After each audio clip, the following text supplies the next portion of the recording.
Hi there, welcome to TheMetalManTV. Today I'm going to be bringing you through a little bit of my personal vinyl collection. This is all thanks to the quest for the ultimate listening experience and also to TacomanSuperFunky, who converted me into becoming a vinyl enthusiast. So I'm just going to take you through the newest arrival that I got today. This came all the way from the UK, and I think this is a really badass little record. It's a limited edition, Hatebreed's The Divinity of Purpose, and by the way, I have the Hatebreed shirt on because I fell in love with these guys after listening to this release.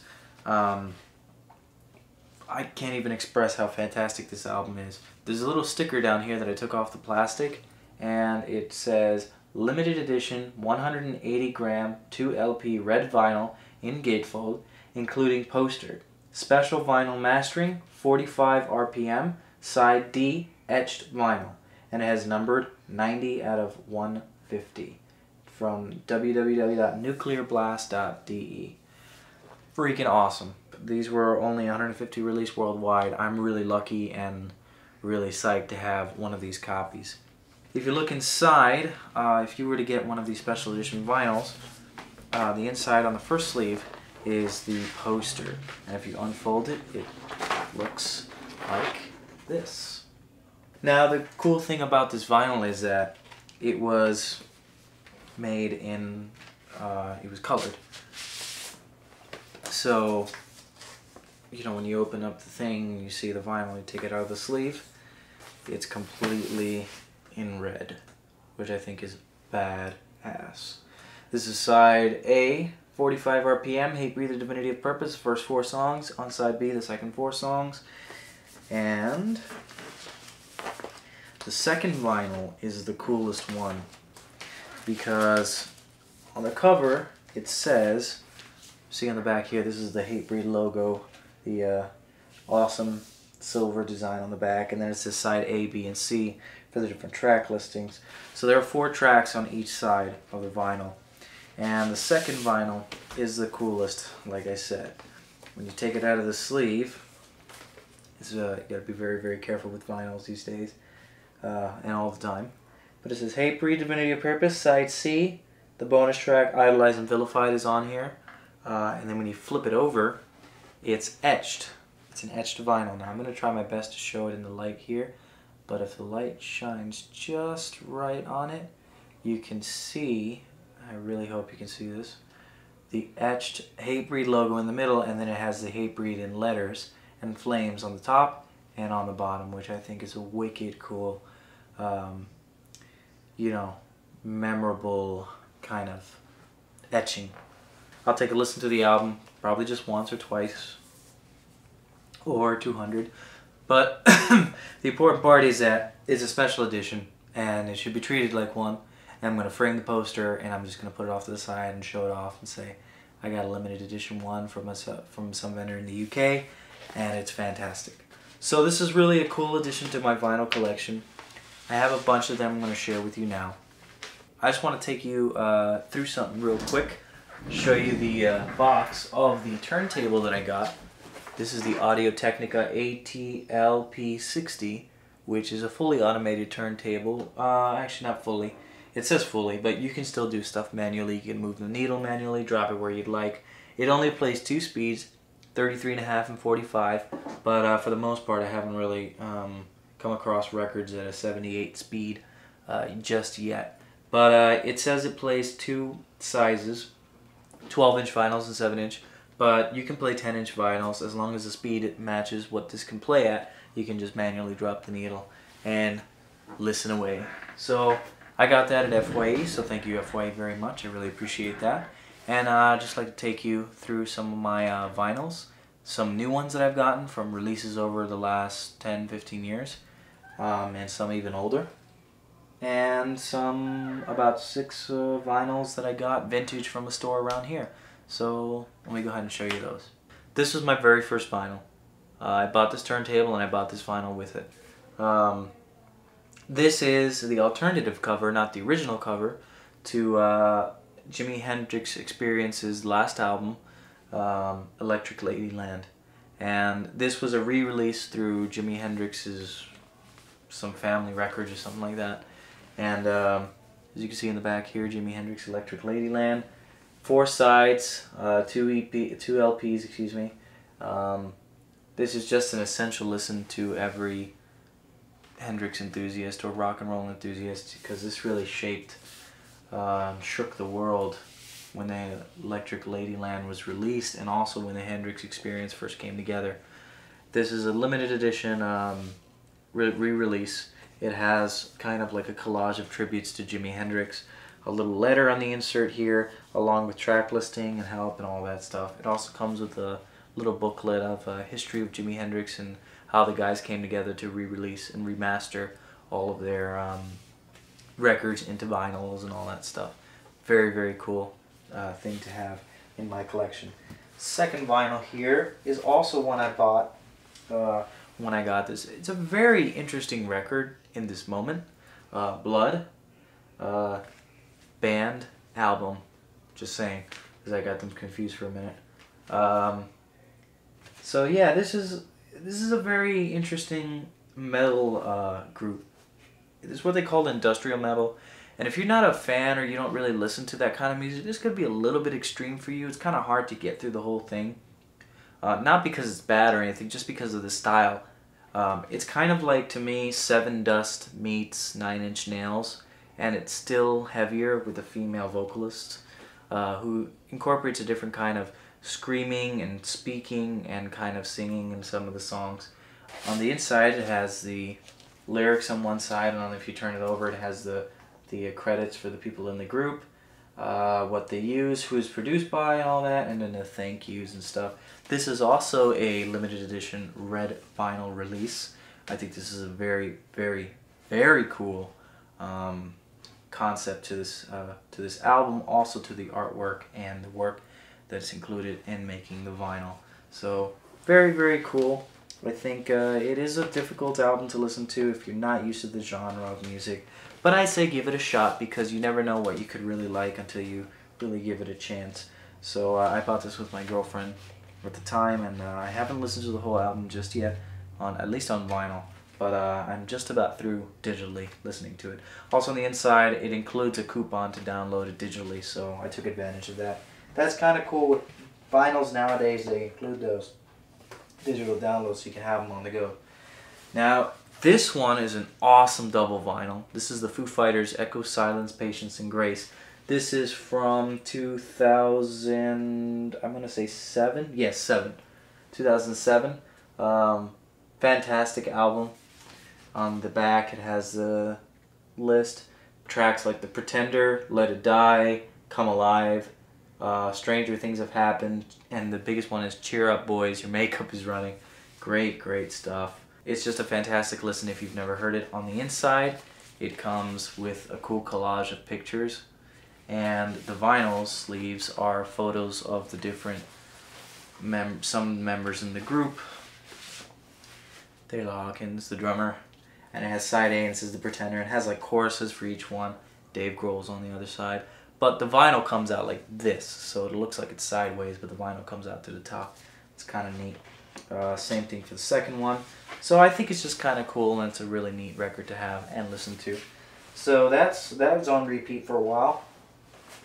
I also got, the same week I got that one, I got my very first complete John Mayer vinyl, Continuum. This is the regular cover. If you can't see it, I'll try to put it towards the light, but if it shines, you can see his face is embossed on the front. Kind of, you can feel it too. The smoothness go to the sharp, grainy part to detail the face. It's very, very neat. This has tracks like Waiting on the World to Change, Gravity, Vultures, Stop This Train, Slow Dancing in a Burning Room. And this is also the album that came with the Jimi Hendrix cover, Bold as Love, and it's fantastic. It also includes a bonus track, Say, which at the original time of the release was not, I don't think was part of the CDs or whatever, but it definitely got heavy radio airplay. So very cool, very nice John Mayer album to listen to. It's very relaxing, and it's also just fantastic because John Mayer is such a great musician in general. This was another recent release I got, and I'm very happy to have this. I'll clarify, this is a 2009 reissue of the original album mastering, I think. This was fantastic. This is from 1977. It was re-released in 2009. They also released this album in 2011 for the anniversary of this album, and they remastered the album when they re-released it in 2011. So I got a reissue of the original recording on vinyl, which I think is fantastic. One vinyl, two sides, just I think it's like the perfect Fleetwood Mac album. And it has softer stuff, upbeat stuff, and it also has a mix of like very kind of Western music like The Chain, Goldust Woman, and just a very emotional album and a really highly recommended one. I think all of you vinyl enthusiasts should have Fleetwood Mac records. This one has a story behind it, unfortunately not a cool one, but it's a story nonetheless. This is Daft Punk's Discovery album from 2001. I got this through Amazon, but the first time it came through, it was so horribly packaged and mishandled that it came with such like incredibly dented corners. The tape wrapped around the cardboard box that it was in was caught onto the plastic covering the case, and also the sealant, the wrap sealed around it. And it was so strong and so hard to get off that it started peeling the laminate off the cover, and I thought that was just bogus. The vinyl also skipped a lot, so I was like, what's the deal, Amazon? This is not cool. And the guy apologized, and they sent me a brand new one overnight, and it still has some peeling on the top here for the laminate, but it's not nearly as damaged or as bad. In fact, it's in almost perfect condition. And this used to be, if I'm not mistaken, this used to be only available to the Daft Club. If you were part of that, you could get this album on vinyl, but now it's available for everyone in the public. Definitely a must listen, and double vinyl has some very, very fantastic Daft Punk work. Really put them on the map, I would say, for what they could really do. I would highly recommend getting a new album. Random Access Memories was just fantastic in so many ways. Tops all the other albums. Now this one is one of my proudest vinyls. I absolutely love Pantera. I've been the biggest Pantera fan since I delved into heavy metal music. I thought I would start by backtracking from the last release, all the way to hopefully the very first releases, even before they became known through Cowboys from Hell, and that was my phone. I'll get that in a minute. So this is Reinventing the Steel. This is probably the harshest and probably just most pissed off album from Pantera.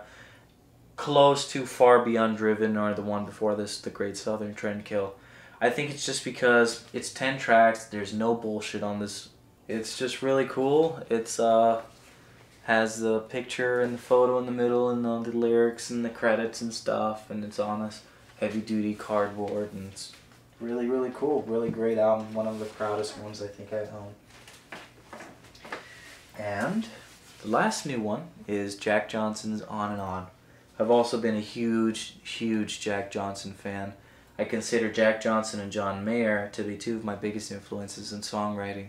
This is a fantastic album. If you've never heard this all the way through, you might know songs like Times Like These, Taylor, which is one of my favorite songs on this record, Wasting Time, Dreams Be Dreams, Cookie Jar. It's just a fantastic listen. Also, one vinyl, two sides. You will not regret it. On the inside is something I love. This picture from, it looks like a little jam session they had, or a recording session, or just some fun that they had together.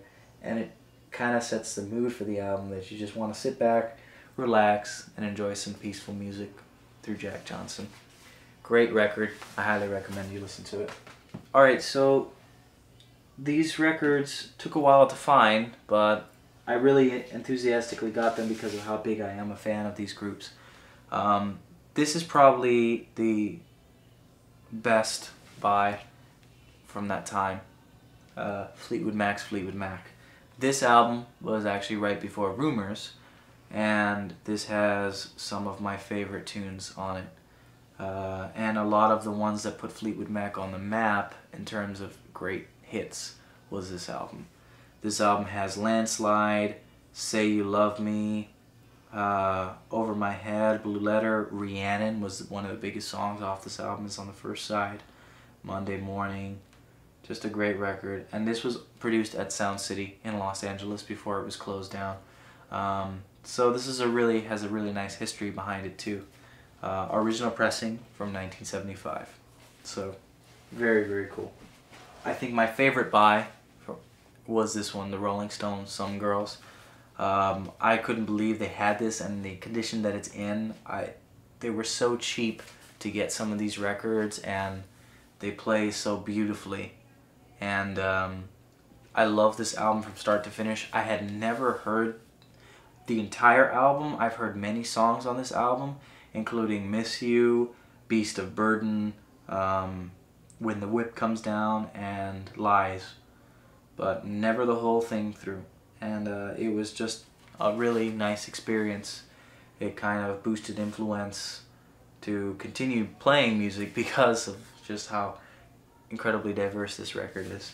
This one was a classic. I had to get it. Steve Miller's Fly Like an Eagle. This has basically like almost all of these songs made radio airtime, and they're still getting airplay to this day. This record was released in 1976, an original copy. Space Intro, Fly Like an Eagle, Wild Mountain Honey, Dance Dance Dance, Mercury Blues, I don't know if that got much airplay, but that's a great song. Take the Money and Run, Rockin' Me are two of like the most, I think one of the most like brutally overplayed Steve Miller Band songs on the radio right now. And I also have Space Odyssey, the connected track into Sweet Marie, and then The Window. Just a great listen. If you haven't heard Steve Miller Band, you're really missing out, man, because it's so great. This was a really, I think this is one of the most epic buys. Ross found this and he's like, dude, you gotta get this. And I was like, yeah, I gotta get this. Queen's Sheer Heart Attack. This is from 1974, original copy as well. Vintage, and includes songs like Killer Queen, Flick of the Wrist, Now I'm Here, In the Lap of the Gods, Stone Cold Crazy, Bring Back That Leroy Brown, and In the Lap of the Gods Revisited. This whole album basically is just full of just great songs. It feels like a greatest hits thing, but it's not. It's a studio album, so really got to listen to this the whole way through. If you have a chance to find Sheer Heart Attack these days, really listen to it. I think it might change you as a person and as a musician. This was the Moody Blues Every Good Boy Deserves Favor. I think this was one of the most inspiring buys because this is the oldest vinyl that I own. It's an original pressing from 1971, and it still has almost pristine laminate cover. I mean, it's in like perfect condition, and it plays beautifully. This has songs like The Story in Your Eyes, which became one of the Moody Blues' greatest hits. Nice to Be Here, You Can Never Go Home, and Emily's Song. Just really great, connected, progressive rock. I think it's an underrated record from the Moody Blues because it really has some fantastic work on here. And the last one I got was Little Queen by Heart. This is the Barracuda album, which has songs like Barracuda, Love Alive. Dream of the Archer is probably one of my favorite tracks. Little Queen, Say Hello, and Go On to Cry. Just a really great listen. The dynamic on this album is something that I have not heard in a long time. It's inspiring to listen to these records because you realize how much you're really capable of doing as a musician and how much you were really capable of listening to as a buyer back in the day. You know, these two girls have just revolutionized rock and roll under Heart. So it's a great listen and a great experience, along with all the new vinyls. And I have to say thank you, Tacoman. Thank you for turning me on to just another way of listening to music, and really an authentic way to listen to music. And I guess I realized how much I wanted to be a musician when I felt the needle drop for the first time on the Jimi Hendrix record. And I realized that one day I hope that my music can be listened to in the same anticipation, in the same way. And it's a cool collection. I've become a heavy enthusiast now. And I'm going to do another video in the future when I get this vinyl next week. I just won an auction on eBay for Pearl Jam's 10. It's an original pressing from the year it was released, and it's imported from Germany. The buyer The seller, excuse me, is in Naples, Florida, but the LP is from Germany. I think that's the coolest thing. It's incredibly hard to find Pearl Jam vinyls because they were so limited when they were released. In some records, they only released like about a run of about 1,000. So they're very, very sought after, and they become very expensive if they're vintage and original records, not remastered ones like they have for the first 2 or 3 albums. But I own all of their albums on CD, and I'm planning to hopefully one day own them all on vinyl and just have them as a collection. So it's a really neat experience. It's not just listening, but it's also the thrill of collecting and the thrill of just the authentication of music. And I think it was music as it's meant to be listened to, which is one side at a time. So thanks for watching. I know this is kind of long, but this is the first vinyl collection run through. The next videos will be pretty short. They'll just be addition to the collections now. So I hope you guys enjoy it. Remember to comment, rate, and subscribe. Thanks for watching. Peace in the Middle East.